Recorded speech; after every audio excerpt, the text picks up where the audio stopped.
Hey guys, what's up? It's Ripe again. In today's video, a homeowner association prided itself on being harsh towards veterans and banned their support groups. They then also took away OP's handicap parking spots, and the veterans then worked together and got revenge on the HOA. Here is what happened. Subscribe to Ripe on YouTube and hit the bell to turn on notifications. So, to start things off, I'm a veteran living in a homeowner association.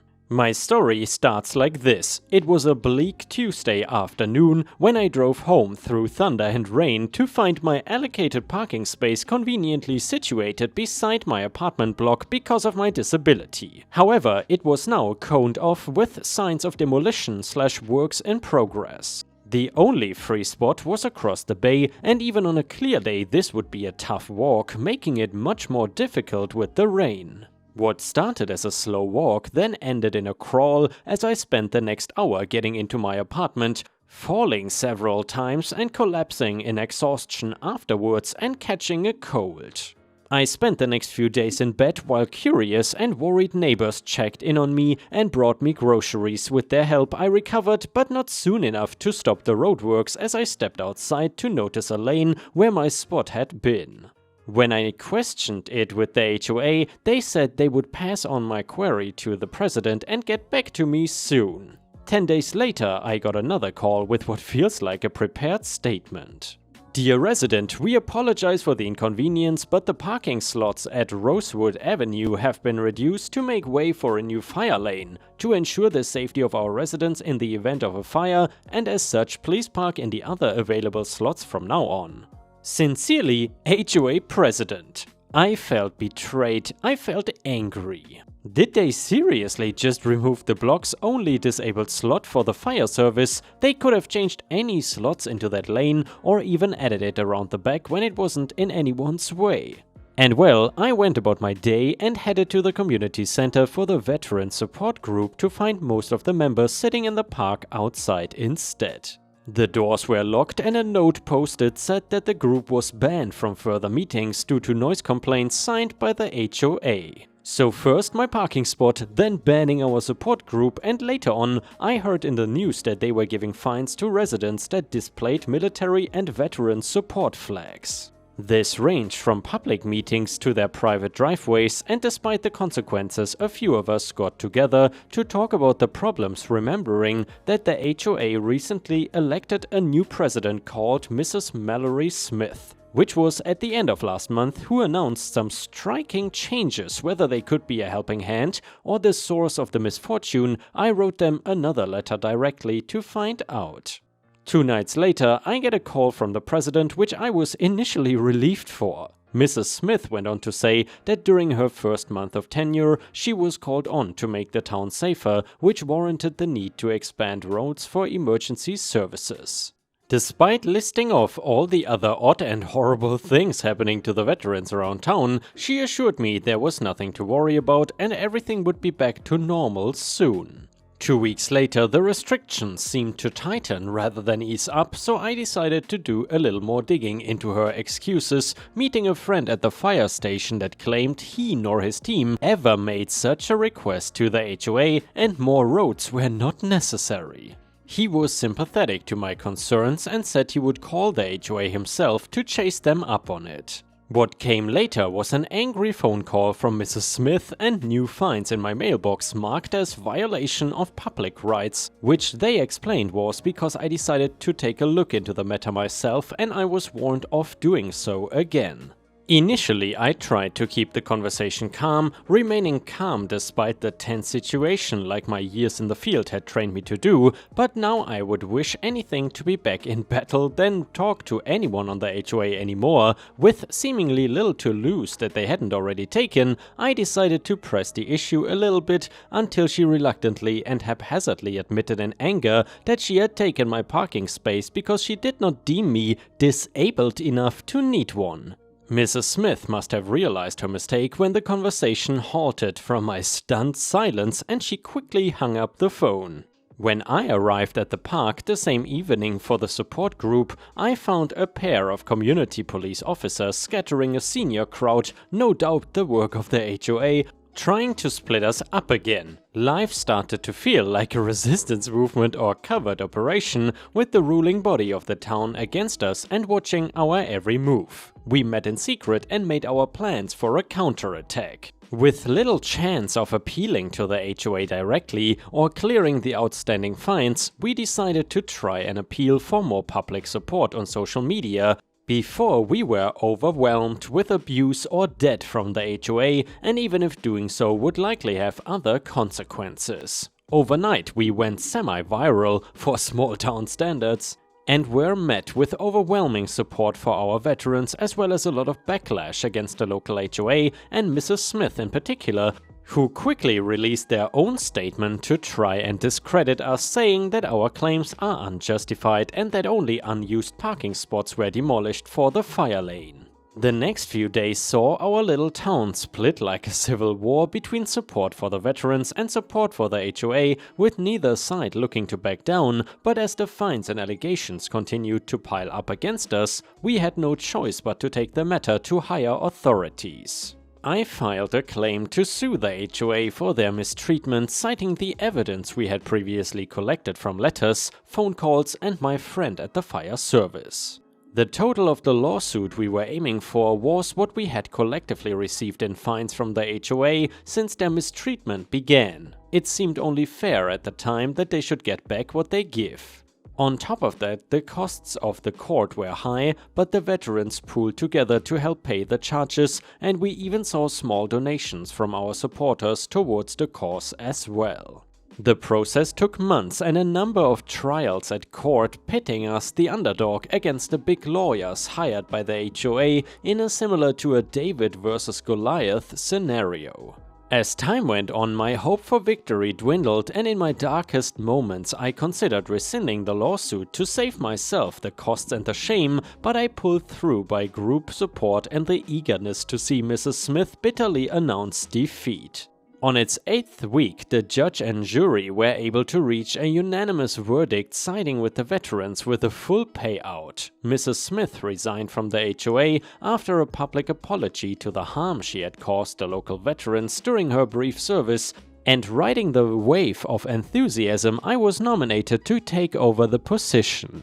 While I was not initially eager to guide the company that had previously done us harm, I was convinced that my hands were safer than someone that could be just as bad, if not worse, than its predecessors. And now here I am, the new and acting president of the HOA, receiving a generous monthly sum from the HOA from the lawsuit as well. And yeah, Ripe Stars, I gotta say, that was an absolute feel-good stories about veterans working together to finally beat the HOA to a pulp, so to say. An HOA led by veterans might be one that I would be willing to partake in as well. But then again, maybe you should not take your chances. The next one is titled, Office Changes Can Be Nice. This was maybe 6 to 7 years ago. I was the only full-time IT person at a $100 million per year in sales company. I worked 55 to 65 hours a week between on-site and at home, and this is important to remember. I reported to the controller and everything was fine until he quit and they hired the new guy. The new guy was the youngest controller ever hired by our site or any of our sister sites, and man, did he think he had something to prove. The first thing he does is pull me into his office and inform me that my team will be the first ones in the building and the last ones to go home. I expect to see you in your office anytime I am in this building. I don't care what you do. Just make sure you are here 7:30 AM to 6 PM. I tried to argue why that was a bad idea. He was having none of it. My responses collapsed. Okay, as if I tried to make it a single syllable. Anyone that worked with me knew they were now effed. I was literally the only guy with the keys to the castle. Literally untouchable. Malicious compliance met with the OSHA lead to see what appliances I could run in my office safely, no electric kettle. Then I met with HR and informed them I would be making a spreadsheet of my daily work activities just in case I needed to prove my productivity for any reason in the near future. They thought it was a joke and said okay. Then I set up my second home. Over the course of the next few months, every day I showed up to work at 7:15. went to my office and worked until 3:30. Then I would start my vacation. I brought in a Raspberry Pi and played games, brought in crock pots of food and invited key members in to grace and chit-chat, and one day I set up a panini press bar and invited all the engineers in for sandwiches, watched movies, listened to music and ebooks. Also tried to get a dartboard approved by the safety lead. Said no before I could finish my request. Basically, I did all the things I did at home at the office. People would stop in after 3:30 p.m. and ask for help, and I would tell them no. Explain what I was told and tell them to stop in at 7:30 tomorrow, which was a moot point because the site was a 8:30 to 4:30 place, and if possible immediately go back to slacking off while they were standing there asking for help. This lasted about 2 months and then HR called me and we had that meeting. I explained everything, showed my spreadsheet of work, and I included all the times I spent doing zero work and what I was doing to slack off in that time. I was averaging around 35 hours of work a week between breaks and lunches. That is normal. They were mad at me and even more mad at the controller because they knew my productivity tanked, and as a byproduct so did multiple departments. I was told to go back to doing what I was doing before he started, and I would start reporting to one of the departments that needed me the most instead of finance. Everyone in the office pieced together that their life got harder for those few months because the new guy deemed it so. He ended up relocating shortly after because no one wanted to work with him. I ended up working more normal work weeks, aka 45-ish hours, and everyone was just happy to have me back to help when they needed it. And the next one is titled Insane Malicious Compliance. So this happened years ago when I used to work at an office as a front desk one summer during college. A video I saw today just reminded me of the incident. One day, this lady came in to pay a fine. She was very rude and angry about her fine. I don't know the particulars because all I did was work the front desk. She decided to try a little malicious compliance. Her fine was about $250 and she said she was going to be paying in quarters. I knew I had to comply since we are supposed to accept any legal tender, so I took the bags from her but realized that she had unrolled every single roll of quarters. She said that since we want to waste her time with a stupid fine, she will also waste our time. I tried to explain and beg her not to do this to me, since I had nothing to do with her fine. She did not care and said that we are all evil. She smirked and said, "One band, one sound." I realized then that there was no reasoning with her. I was furious, but I began counting one by one. We were interrupted by multiple phone calls and customers, so I had to restart a few times. She started to realize how long this would really take. She tried to stack the quarters to help me count faster, but I told her that it was my job, that I couldn't just take word that the stacks were correct, so I had to do it one by one like she asked for. 2 others came, paid and left while she was still standing there. She started getting mad, saying that I was wasting her time on purpose. I told her that we don't have a coin counter and so this is how long it would take. She threatened to call the police. I told her go ahead, that I will have to restart when the police gets here so I can be sure to get an accurate count. After someone else came and left, she finally snapped. She whipped out her credit card and paid. As she was leaving, she snatched one of the bags off the counter, but the handle gave way, spilling all the coins all over the floor. She scooped up what she could but left a good chunk. I told her she was littering and she flipped me off. I got a broom and swept up the coins. There were about 192 quarters on the floor. When I was leaving work, I found some more in the parking lot. It wasn't a whole lot of money, but for a broke college student, it was great. And the next one is titled, Not Getting Promoted Never Felt Better. A little background. At a finance company I was once at in Miami, I was in upper management for a long time and it was recently sold. Now, I had been at the company since almost the start and I had created my department that I managed from nothing, and it ran smoothly for years as the company grew over time. One of the other upper managers in the loans department actually became the CEO of the company after the sale. No big deal, we were friends, so I thought it would work out great. Boy, was I wrong. What ended up happening is he started firing or demoting most of the upper and middle management, taking away perks and decreasing pay. I was demoted, but I had enough knowledge and connections in the company to know this ahead of time. I also knew they brought in a guy to replace me, paid half as much, no finance background, and I also knew where they were going to move me into in the company to a much lower position. The CEO became very greedy and just seemed to hate everyone at this point, and that is when I got a plan that would benefit me nicely on my way out on my own terms. All the while, my greedy CEO thought he was demoting me. Since I knew all of this, I was able to get a new job lined up, but I had a lot of vacation time left, so I wanted to take advantage of this. Since they had no idea, I was planning on leaving. I submitted a request for a 3 months vacation to Europe. Now, this vacation was 3 months out from now, and so it was approved. They soon started having me train this new guy to assist in my department, which I knew exactly what they were doing at this time. I also knew he was in no way able to run this department, so I just trained him anyway.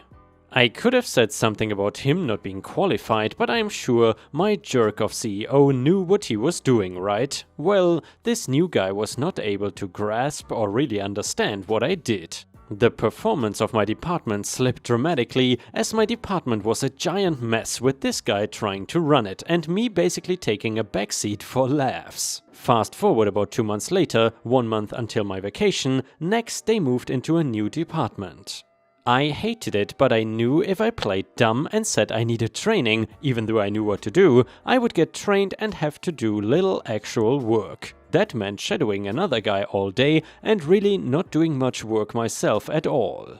All the while, the guy who took my old job was dropping the ball like crazy, and they had me go back in his department to help out once in a while. Which, when they had to go back to my old department, I again played dumb and said that since the new guy was running it, I would just follow his lead. Which was a huge train wreck, and he had a huge backlog of work. Then I went on my vacation, and they are in no way prepared for me to leave, and I simply turned off my phone for 3 months. And then I returned from my 3 months paid vacation. My department is in flames, the new guy is almost ready to get fired, so the greedy CEO calls me in his office and asks me why I did not train him enough. At this point my plan was complete, or so I thought. I simply said I quit and this is my 2 weeks and walked out with a smile on my face.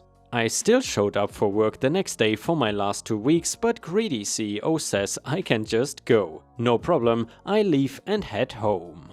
However, since my department is still in flames, and this point very difficult to fix and the backlog of work is huge, CEO calls me and asks me to help train this new guy again for triple my hourly pay, since they now know no one else can handle this and they have limited time. Wow, a nice pay boost for a few days. Great, I stop in the next day and do absolutely nothing. However, 3 days later, CEO says I can just go again and they don't need me. The next day I get a call and they really need my help and offer me even more pay to come in for my last few days and help again. But hey, money is money. Again, I stop in the next day and do absolutely nothing until my 2 weeks are up. All the while getting a huge pay increase for my last 2 weeks. I moved on to the new job I had lined up for double my pay and a better position. All the while, my old company seems to be going under. And yeah, ripe stars, I would almost call this a masterclass in malicious compliance, and if you have ever gotten revenge or malicious compliance at your workplace, please let us know in the comments. Either way, I hope you enjoyed the stories and I see you again tomorrow.